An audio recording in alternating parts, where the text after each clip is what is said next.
Hello every one. നമ്മൾ ഇന്ന് 2019 നടന്ന ഡ്രൈവർ എക്സാമിന്റെ ക്വസ്റ്റ്യൻ പേപ്പർ ആണ് നമ്മൾ ഡിസ്കസ് ചെയ്യുന്നത്. പഴയ ക്വസ്റ്റ്യൻ പേപ്പർ ആണ് എന്ന് പറഞ്ഞ് നിങ്ങൾ ആരും സ്കിപ്പ് ചെയ്ത് പോകരുത്. കാരണം ഇവിടെ 2019 ചോദിച്ചിട്ടുള്ള പല ക്വസ്റ്റ്യനും ഇപ്പോഴും റിപ്പീറ്റ് ചെയ്യുന്നുണ്ട്. അതുകൊണ്ടാണ് ഈ ക്വസ്റ്റ്യൻ നമ്മൾ ഡിസ്കസ് ചെയ്യുന്നത്. ആദ്യത്തേത്, മറ്റുള്ളവരുടെ തെറ്റായ ഡ്രൈവിംഗ് മൂലം തനിക്കുണ്ടാകാവുന്ന അപകടങ്ങളെ മുൻകൂട്ടി കണ്ട് അതിൽ നിന്നും ഒഴിഞ്ഞു മാറി വാഹനം ഓടിക്കുന്ന രീതി. റിപ്പീറ്റ് ക്വസ്റ്റ്യൻ ആണ്. എന്താണ്? Defensive driving. എങ്ങനെയാണെന്ന് പറയുന്നത്? ഡിഫൻസീവ് ഡ്രൈവിംഗ് ഓൾറെഡി നമ്മൾ ഡിസ്കസ് ചെയ്തിട്ടുണ്ട്. നെക്സ്റ്റ്, റിവർ വ്യൂ മിററിൽ കൂടി കാണാൻ കഴിയാത്ത സ്ഥാനം ഡിസ്കസ് ചെയ്തിട്ടാണ്. എന്താണ്? Blind spot. നമ്മൾ ഡിസ്കസ് ചെയ്യുന്നില്ല, ഓൾറെഡി ഡിസ്കസ് ചെയ്തിട്ടുള്ളതാണ്. നെക്സ്റ്റ്, ഡ്രൈവർ റോഡിലെ ഏതെങ്കിലും ഒരു അപകട സാധ്യതയെ കണ്ട് ബ്രേക്ക് ചെയ്യണം എന്ന് വിചാരിച്ചു. തന്റെ കാൽ ബ്രേക്ക് പെഡലിൽ വെച്ച് ചവിട്ടാൻ തുടങ്ങുന്നത് വരെ വാഹനം ഓടിയ ദൂരം. നമുക്ക് മനസ്സിലായില്ലെന്നുണ്ടെങ്കിൽ നമുക്ക് ജസ്റ്റ് എന്ത് ചെയ്യാം, അതിന്റെ പിക്ചർ ഒന്ന് കാണാം. ഇതാണ്. അതായത് വാഹനം, നമ്മൾ വണ്ടി ഓടിച്ചുകൊണ്ട് വരുന്നു, റോഡിൽ ഒരു മൃഗം അല്ലെങ്കിൽ ഒരു തടസ്സം കാണുന്നു. അന്നേരം ആ തടസ്സം കാണുന്ന പോയിന്റ് ഓഫ് സെക്കൻഡ് മുതൽ അത് നമ്മൾ വാഹനം നിർത്തണം എന്നെന്ത് ചെയ്തു, മനസ്സിൽ ഉറപ്പിച്ച് കാൽ ബ്രേക്ക് പെഡലിൽ ചവിട്ടി. ആ സമയത്തിനും നമ്മൾ അതായത് നമ്മൾ കണ്ടത് മുതൽ ചവിട്ടാൻ തുടങ്ങിയ ആ പോയിന്റ് ഓഫ് സെക്കൻഡ് വരെ അതിനുള്ളിൽ വാഹനം സഞ്ചരിച്ച ദൂരമാണ് റിയാക്ഷൻ ഡിസ്റ്റൻസ്. അതാണ് ഇവിടെ ചോദിച്ചിരിക്കുന്നത്. എന്താണ്? Reaction distance. ഇവിടെ നോക്കിയാൽ മതി. ആ ചുമന്ന വാഹനം എന്ത് ചെയ്തു, ആ മാനെ കണ്ടത് മുതൽ അതായത് ബ്രേക്ക് ചവിട്ടാൻ തുടങ്ങിയ സമയം അതുവരെ സഞ്ചരിച്ച ദൂരം. ഇനി ബ്രേക്ക് ചവിട്ടാൻ തുടങ്ങിയത് മുതൽ വാഹനം നിൽക്കാൻ, അതായത് വാഹനം സ്റ്റോപ്പ് ആവുന്നിടം വരെയുള്ള അതായത് സഞ്ചരിച്ച ദൂരം, അതാണ് ബ്രേക്കിംഗ് ഡിസ്റ്റൻസ്. ഇത് രണ്ടും കൂടെ ആഡ് ചെയ്യുന്നതാണ് സ്റ്റോപ്പിംഗ് ഡിസ്റ്റൻസ്. മാറിപ്പോരുത്. സ്റ്റോപ്പിംഗ് ഡിസ്റ്റൻസ് എന്ന് പറഞ്ഞാൽ ഒരു നമുക്ക് എതിരെ വരുന്ന, അല്ലെങ്കിൽ നമ്മുടെ നമ്മൾ വാഹനം യാത്ര ചെയ്ത് വരുമ്പോൾ ഒരു ആന റോഡിന്റെ നടുക്ക് നിൽക്കുന്നു, അല്ലെങ്കിൽ ഒരു പശു റോഡിന്റെ നടുക്ക് നിൽക്കുന്നു. എന്ത് ചെയ്യുന്നു? അന്നേരം വാഹനം നമ്മൾ നിർത്തണം. അന്നേരം ആ പശുവിനെ അല്ലെങ്കിൽ ആനയെ നമ്മൾ കണ്ടത് മുതൽ വാഹനം എവിടെയാണോ നിർത്തുന്നത് അവിടം വരെയാണ് എന്ത്? Stopping distance. ആ വസ്തുവിനെ കണ്ടത് മുതൽ നമ്മൾ ബ്രേക്ക് ചവിട്ടാൻ തുടങ്ങിയ വരെ സഞ്ചരിച്ച ദൂരമാണ് റിയാക്ഷൻ ഡിസ്റ്റൻസും.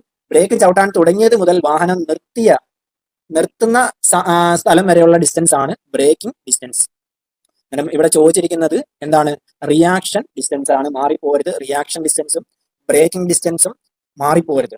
നെക്സ്റ്റ്, വലതുവശത്തു കൂടി മാത്രമേ ഓവർടേക്ക് ചെയ്യാൻ പാടുള്ളൂ. ഇതും ഓൾറെഡി ഡിസ്കസ് ചെയ്തിട്ടുള്ളതാണ്. നോക്കിയേ, താഴെ കൊടുത്തിരിക്കുന്ന സന്ദർഭങ്ങൾ ഇടതുവശത്തു കൂടി ഓവർടേക്ക് ചെയ്യാൻ അനുവാദമുണ്ട്. ഏതാണ്? നമ്മൾ നോക്കുമ്പം വളവുകളിൽ പറ്റില്ല. ആവശ്യമായ ദൂരത്തിൽ റോഡ് അവ്യക്തമായി കാണാൻ പറ്റത്തില്ല. റോഡിൽ മധ്യത്തിലുള്ള ഇടവിട്ടുള്ള വെള്ളവരയോടുകൂടി തുടർച്ചയായ ഭാഗം, അതും പറ്റത്തില്ല. ആകെയുള്ളത് മുന്നിലെ വാഹനം വലത്തേക്ക് തിരിയാൻ വേണ്ടി ഇൻഡിക്കേറ്റർ ഇട്ടു.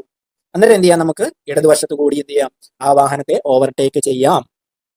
നെക്സ്റ്റ്, സാങ്കേതിക തകരാറുള്ള വാഹനം മറ്റൊരു വാഹനം ഉപയോഗിച്ച് കെട്ടിവലിച്ചു കൊണ്ടുപോകുമ്പോൾ ഇത് തമ്മിലുള്ള ഡിസ്റ്റൻസ് എത്രയാണ്? ഡിസ്കസ് ചെയ്തിട്ടുണ്ട്. 5 മീറ്റർ ആണ്. 25 km/h ഇത് സഞ്ചരിക്കേണ്ടത്. നെക്സ്റ്റ്, ഓരോ തരം വാഹനത്തിനും വേഗത പരിധി നിശ്ചയിച്ചിട്ടുണ്ട്. പരമാവധി വേഗതയിൽ കൂടുതൽ ഡ്രൈവർ വാഹനം ഓടിക്കാൻ പാടില്ല. ഓവർ സ്പീഡ് ആണ് ചോദിച്ചിരിക്കുന്നത്. വാഹന നിയമം ഓവർ സ്പീഡ് 112, 112. മറന്നു പോകരുത്, 112. നെക്സ്റ്റ്, ട്രാഫിക് സിഗ്നലോ സ്റ്റോപ്പ് സൈനോ ഉള്ള ജംഗ്ഷനിൽ പെഡസ്ട്രിയൽ ക്രോസിംഗിലും വാഹനങ്ങൾ നിർത്തിയിടേണ്ട പരിധി, അതായത് നമ്മൾ എവിടെ കൊണ്ടുപോയി നിർത്തണം എന്ന് ഒരു റോഡിന്റെ ക്രോസിന് ഒരു വര വരച്ചിരിക്കും. അതാണ് ചോദിച്ചിരിക്കുന്നത്. അതാണ് സ്റ്റോപ്പ് ലൈൻ. മറന്നു പോകരുത്. സ്റ്റോപ്പ് ലൈൻ മാറിപ്പോകരുത്. സ്റ്റോപ്പ് ലൈൻ ആണ്. ഏത് വണ്ടി കൊണ്ട് സ്റ്റോപ്പ് ചെയ്ത് നിർത്തുക, അതായത് അതിനുശേഷമായിരിക്കും പെഡസ്ട്രിയൽ ക്രോസിംഗ് വരുന്നത്. ഓക്കെ ആണല്ലോ? നെക്സ്റ്റ്, ട്രാഫിക് സൈനുകളെ പ്രധാനമായും എത്രയായി തിരിച്ചിരിക്കുന്നു? നമ്മൾ ആൻസർ തന്നെ പറയാം. 3ആയി തിരിച്ചിരിക്കുന്നു. നമ്മൾ ഡിസ്കസ് ചെയ്യുന്നില്ല, കാരണം ഒരുപാട് പ്രാവശ്യം പറഞ്ഞിട്ടുണ്ട്. നെക്സ്റ്റ്, ഈ കാണുന്ന ചിഹ്നം എന്തിനെ സൂചിപ്പിക്കുന്നു? ഓൾറെഡി ഇതും ഡിസ്കസ് ചെയ്യും. ഉയരപരിധിയാണ് ഇതിനെ സൂചിപ്പിക്കുന്നത്. നെക്സ്റ്റ്, അമിത വേഗതയിൽ സ്റ്റിയറിംഗ് തിരിക്കുമ്പോൾ, ഇതൊരു വെറൈറ്റിയാണ്. അമിത വേഗതയിൽ സ്റ്റിയറിംഗ് തിരിക്കുമ്പോൾ എത്ര തിരിച്ചാലും അതിനനുസരിച്ച് വാഹനം തിരിയാതെ ദിശ മാറിപ്പോകുന്ന അവസ്ഥ. അതായത് നമ്മൾ എന്ത് ചെയ്തു? വളരെ വാഹനം സ്പീഡിൽ വന്നു, പെട്ടെന്ന് വലത്തേക്ക് തിരിയേണ്ടതായിരുന്നു. എന്നാൽ എന്ത് ചെയ്തു? നമ്മൾ വലത്തേക്ക് സ്റ്റിയറിംഗ് തിരിച്ചു, എന്നാൽ എന്ത് ചെയ്യുന്നില്ല? വലത്തേക്ക് തിരിഞ്ഞില്ല, നേരെ തന്നെ വാഹനം ഓടിച്ചുപോയി. അതിനെയാണ് എന്തെന്ന് പറയുന്നത്? എന്താണ്? Under steering. എന്താണ് പറയുന്നത്? Under steering. മാറിപ്പോകരുത്. Under steering. ഈ ഓവർ സ്റ്റിയറിംഗ് എന്താണെന്നറിയോ? ഓവർ സ്റ്റിയറിംഗ് അതായത് നമ്മൾ വളവ് തിരിയണം എന്നുള്ള രീതിയിൽ എന്ത് ചെയ്തു? വലത്തേക്ക് തിരിഞ്ഞു, പക്ഷെ നമ്മൾ സ്റ്റിയറിംഗ് തിരിഞ്ഞത് കുറച്ച് കൂടിപ്പോയി. അപ്പോൾ എന്ത് പറ്റും? ഓവറായിട്ട് എന്ത് ചെയ്തു? വാഹനം തിരിഞ്ഞു വരും. അതിനെയാണ് എന്തെന്ന് പറയുന്നത്? Over steering. ആ വേർഡിൽ നിന്ന് തന്നെ നമുക്ക് മനസ്സിലാക്കാൻ പറ്റും. ഓവർ സ്റ്റിയറിംഗ് എന്ന് പറഞ്ഞാൽ ഓവറായിട്ട് തിരിഞ്ഞുപോയി. അണ്ടർ സ്റ്റിയറിംഗ് എന്ന് പറഞ്ഞാൽ നമ്മൾ വലത്തേക്ക് തിരിയണമായിരുന്നു, പക്ഷെ എന്ത് ചെയ്യാൻ പറ്റില്ല, വലത്തേക്ക് തിരിച്ചു, പണ്ട് എന്ത് ചെയ്തില്ല, വാഹനം വലത്തേക്ക് പോയില്ല. അതിനെയാണ് എന്തെന്ന് പറയുന്നത്, അണ്ടർ സ്റ്റിയറിംഗ് എന്ന് പറയുന്നത്. നമ്മൾ ജസ്റ്റ് ആ ഫോട്ടോ ഒന്ന് നമുക്ക് ജസ്റ്റ് ഒന്ന് നോക്കാം. അണ്ടർ സ്റ്റിയറിംഗും ഓവർ സ്റ്റിയറിംഗിന്റെ ഫോട്ടോ ജസ്റ്റ് നമുക്ക് നോക്കുമ്പോൾ അറിയാൻ പറ്റും. ഇതാണ് അണ്ടർ സ്റ്റിയറിംഗും ഓവർ സ്റ്റിയറിംഗും. നിങ്ങൾക്ക് എന്തെങ്കിലും ഡൗട്ട് ഉണ്ടെന്നുണ്ടെങ്കിൽ ഗൂഗിളിൽ ഒന്ന് സെർച്ച് ചെയ്ത് നോക്കിയാൽ അറിയാൻ പറ്റും. നെക്സ്റ്റ്,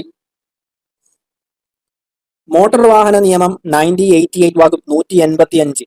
185 നമ്മൾ കുറെ തവണ ഡിസ്കസ് ചെയ്തിട്ടുള്ളതാണ്. 185 എന്താണ്? 185 മദ്യപിച്ച് വാഹനം ഓടിക്കുക. 185 drink and drive, drink and drive. Next, 50 വയസ്സുള്ള ആളിന് മോട്ടോർ ഡ്രൈവിംഗ് ലൈസൻസ് പുതുക്കണമെങ്കിൽ എത്ര വർഷത്തേക്കാണ് പുതുക്കി തരുന്നത്? എത്ര വർഷത്തേക്കാണ്? 5 വർഷത്തേക്കാണ് പുതുക്കി തരുന്നത്. 5 വർഷത്തേക്കാണ് പുതുക്കി തരുന്നത്. നെക്സ്റ്റ്, വീണ്ടും സൈൻ ചോദിച്ചിരിക്കുകയാണ്. സൈൻ റോഡിന്റെ ഈ ചിഹ്നം എന്തിനെ സൂചിപ്പിച്ചിരിക്കും? സിമ്പിൾ ആണ്. എന്താണ്? ഇടത്തേക്കുള്ള സൈഡ് റോഡ്, ഇടത്തേക്ക് സൈഡ് റോഡിനെയാണ് സൂചിപ്പിക്കുന്നത്. നെക്സ്റ്റ്, ട്രാഫിക് സിഗ്നൽ ലൈറ്റുകളിൽ പച്ച ലൈറ്റ് വന്നു കഴിഞ്ഞാൽ നമ്മൾ എന്ത് ചെയ്യണം? വാഹനം മുന്നോട്ട് ഓടിച്ചു പോകണം, അത്രേ ഉള്ളൂ. നെക്സ്റ്റ്, ഒരു റോഡിൽ ക്രമമായും സുരക്ഷിതമായും വാഹനം ഓടിക്കുവാൻ സാധിക്കുന്ന പരമാവധി വേഗതയാണ് ഈ റോഡിന്റെ എന്താണ്? അതൊരു വെറൈറ്റി ക്വസ്റ്റ്യൻ ആണ്. ഏതാണ്? ഓരോ റോഡിനും സേഫ് ആയിട്ട് ഓടിക്കുന്ന ഒരു സ്പീഡ് ഉണ്ട്. ആ സ്പീഡിനെയാണ് എന്തെന്ന് പറയുന്നത്? ഡിസൈൻ സ്പീഡ് എന്ന് പറയുന്നത്. എന്താണ്? ആ റോഡിന്റെ ഡിസൈൻ സ്പീഡ് എന്നതുകൊണ്ട് ഉദ്ദേശിക്കുന്നത്.